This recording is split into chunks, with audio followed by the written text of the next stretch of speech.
She's been dead for 30 years. Now she's going to use Vicky's body to get her crown back. Morning, Prom Queen. Only nominated, but not the winner. Not yet. Mary Lou has come back.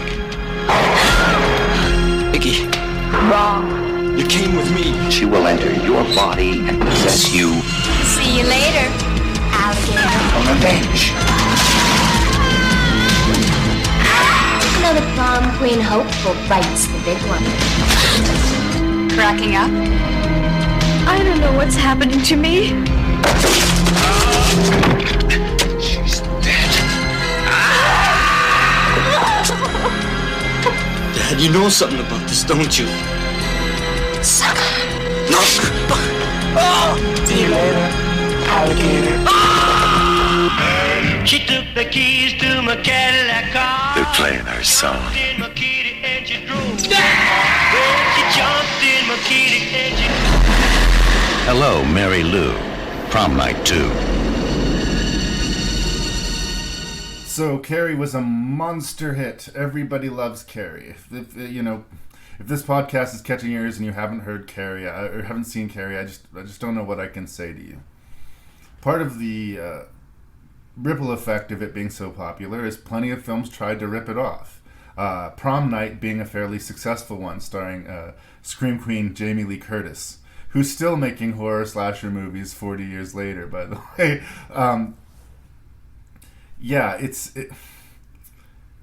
This movie was produced independently in Canada, basically to be a rip-off of Carrie. They wanted to make a low-budget, significantly sleazier version of Carrie, okay? And, these things happen. In order to get it distributed, I guess the people who bought the movie decided, well, we'll call it Prom Night 2. It's centered around a prom.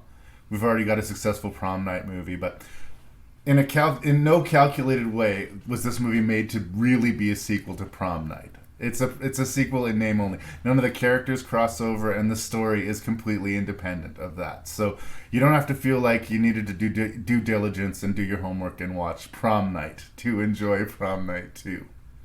That's good, because I did not watch Prom Night.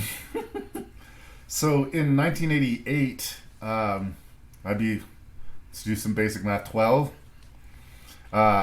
I had a video store in Beaumont, the small town I grew up in, and the dude there would let me rent R-rated movies, but he was weirdly militant about certain things. Like, he wouldn't let me rent Sorority House Massacre, because that would be wrong, right? But he would let me rent Friday the 13th weirdly, or like Rambo weirdly, right? Like, he was weird about it. Prom Night would have been one of the movies, like Sleepaway Camp, that I assumed he wouldn't let me rent. But he would let me rent that one. And there was always plenty of copies of it. And when I was visiting my friends in Edmonton, Scott and Karen, at the video store, there was always lots of copies of Prom Night 2. And I just was this a really popular movie? Well, this is my childhood in Alberta, in Beaumont and Edmonton. And I had no idea at the time, but this movie was shot in Edmonton, where you're sitting right now as we have this conversation. In that city, this movie was made. Now, that certainly doesn't make the movie better. But it does kind of give me like an aw shucks appeal to me. Like, this is a no-budget movie made by a bunch of Canadians trying like hell to rip off Carrie, right? They don't have the technical prowess. They don't have the budget. They don't have like anything that, could make them competitive with Carrie. But god damn it, they tried to make the best little supernatural slasher sleaze fest they could. So I'm going to play a bit of defense for Prom Night 2. While sort of dropping the caveat, is it a good movie? I don't know that you could honestly say it's a good movie. It's good at being what it is.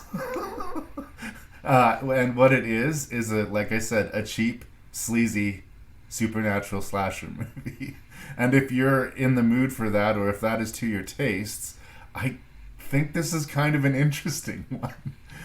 It definitely has its icky corners, but again, considering where we're going to be going after this review to the other ones we're going to be talking about, it comes off strangely innocent in spite of all of the dirty corners. Like, It just wanted to be what it was, and it sort of excels at being what it is.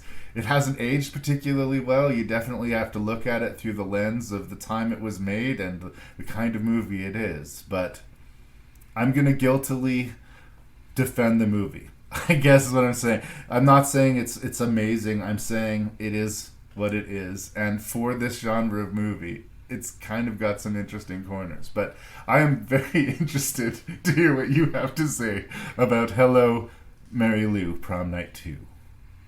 Well, I did not expect to like this movie going in. I did not know that it was a ripoff of Carrie. And then, you know, as I'm watching it, it's like, wait a minute. This seems terribly familiar. We have our locker room scene, we have the prom, we have rigging the election at the prom, we have revenge, we have overly religious mothers. Like, there are a lot of similarities. But yeah, I think I'm kind of on the same side as you are for this one. It's kind of silly and campy, and I mean, the special effects, I don't know if I'd say they're good, but they're inventive. For the time, I would say that some of them are quite good. When Mary Lou erupts out of the corpse in the sort of climactic prom sequence, as a feat of practical special effects in 1987, solid, especially in a low budget movie, I would say. I mean, obviously today it would be very CGI'd, right? But they couldn't do that. And again, for the type of film it is, that scene absolutely works for me, you know. The one I was thinking of in particular when I said that was the locker squishing the lady, and you get the pink goo coming out. We're going to talk about the locker room scene. This is going to get a little weird. I apologize in advance, okay? I want to talk a little bit about plot, because it's very possible that people will not have seen Prom Night 2. It does not quite have the audience that Carrie does somehow. It's set in the 50s and the 80s. In the 50s, there's a disastrous prom night in which Mary Lou is burned alive in front of the entire school. Now, some might say there was some karmic thing happening because they established Mary Lou as just being terrible, but she burns alive, and that's a bad way to go. Fast forward 30 years later, the former love interest of Mary Lou is now running the school, and one of the students becomes possessed. And we see her sort of slowly become corrupted and change from this sort of sweet, blithe, innocent girl to this kind of nasty, sexually aggressive towards priests and kind of her own dad at one point. And That was uncomfortable. There's so many uncomfortable scenes. It's like theater of the uncomfortable. And every character, and this is again something I brought up about Canadian movies, low budget movies, just have a beat or two that go a little darker and a little nastier than maybe they should. The first woman who gets killed, we have this detail that she found out she was pregnant, and so the murder is made to look like a suicide, and the tragedy and horror of it is kind of compounded by that.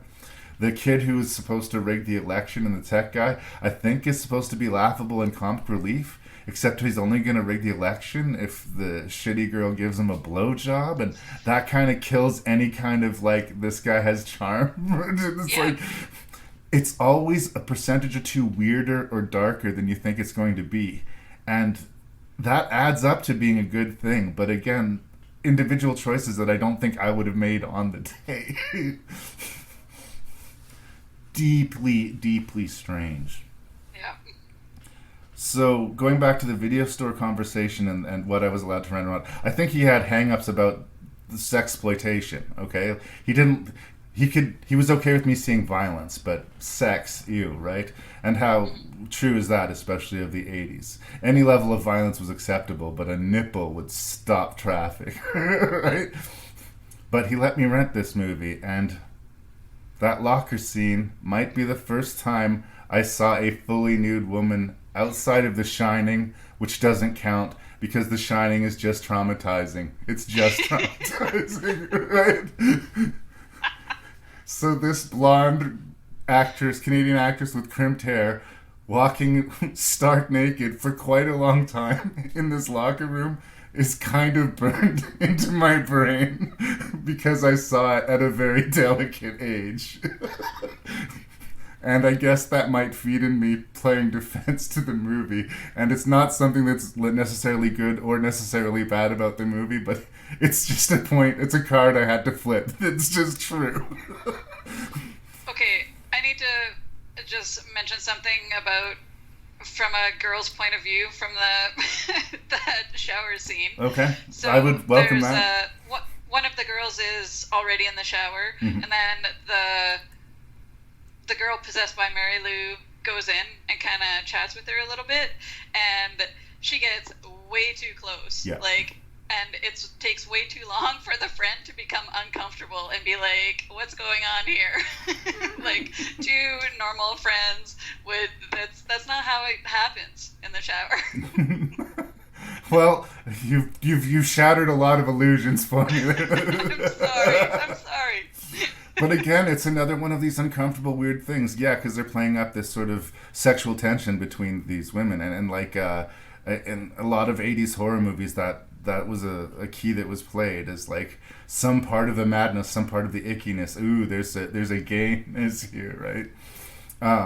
And again, there's a revulsion once the worm turns. However late, she's kind of grossed out by it. But yeah, she ends up paying with it for her life. Oh, and there was some other weird stuff too, in that sometimes she was completely naked, and then a split second later she had a towel on, that kind of stuff. It's very frustrating. Well, again, and I feel like I'm bending over backwards to defend the nudity here. I mean, it's exploitation cinema. Part of the thing is forbidden fruit. We're not allowed to see violence. We're not allowed to see sexuality.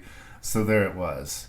And B, I guess one could argue it is a little bit of a subversion to see a naked woman pursuing somebody to kill them. Typically, the killer is pursuing a naked, scantily clad woman.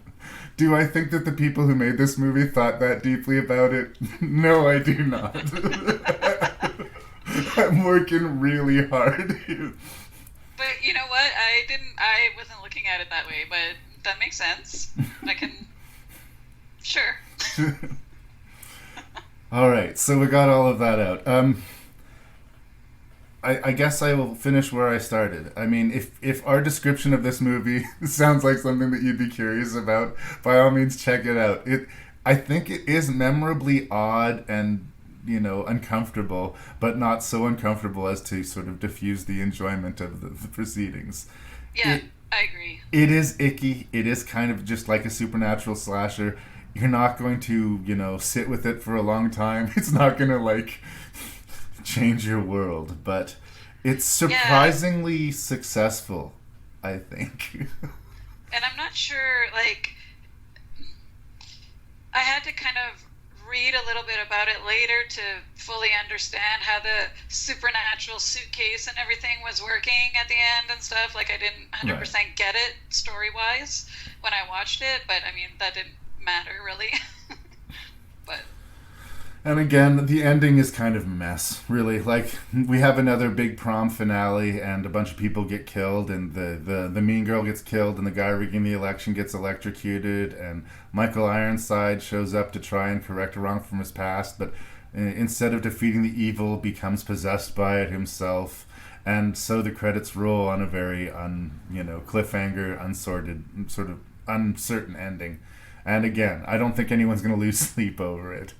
It's a lean 93-minute carnage titty full movie. Yeah. Actually, that was one of the hilarious moments I thought was Michael Ironside when he, right after he set Mary Lou on fire in the beginning, one of his reaction shots was him on the stairs just pounding his fist on the stair like, oh no. That'll help. How people react when they set other people on fire. If I was a person who worked on Hello, Mary Lou, I would not be ashamed of it. A lot of people will completely dismiss and roll their eyes at this movie. And, and a lot of people would not like this movie at all. I mean, it's definitely for a specific audience. But if you're that specific audience, go ahead.